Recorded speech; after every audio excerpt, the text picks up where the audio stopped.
হাটহাজারীতে শহীদ শেখ সাইফুল্লাহ চৌধুরী ৩৩তম মৃত্যুবার্ষিকী উদযাপন সম্পন্ন হয়েছে।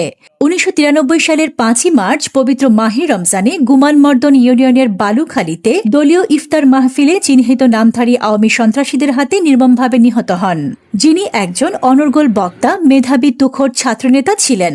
শহীদ শেখ সাইফুল্লাহ চৌধুরী চট্টগ্রাম আইন কলেজ ছাত্র সংসদের ৯১-৯২ এর নাট্য ও সাংস্কৃতিক সম্পাদক ছিলেন। হাটহাজারী থানা ছাত্রদলের সিনিয়র সহসভাপতি, গুমানমর্দন ইউনিয়ন বিএনপির সাধারণ সম্পাদক এবং চট্টগ্রাম উত্তর জেলা ছাত্রদলের সদস্য ছিলেন। উক্ত মৃত্যুবার্ষিকীতে শহীদ শেখ সাইফুল্লাহ চৌধুরীর কবর জিয়ারত ও ফুল দিয়ে শ্রদ্ধা জানান ইউনিয়ন, উপজেলা ও কেন্দ্রীয় নেতৃবৃন্দ।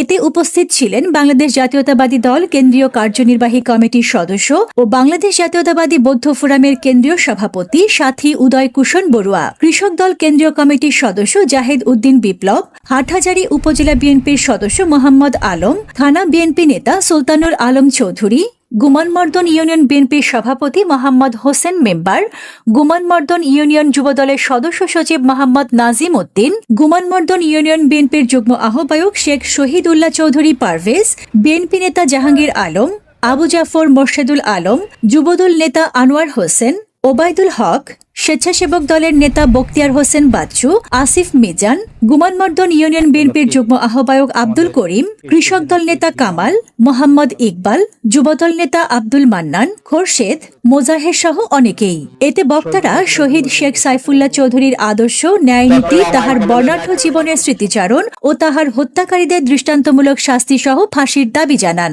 Desk report, Nongor news, Chittagong.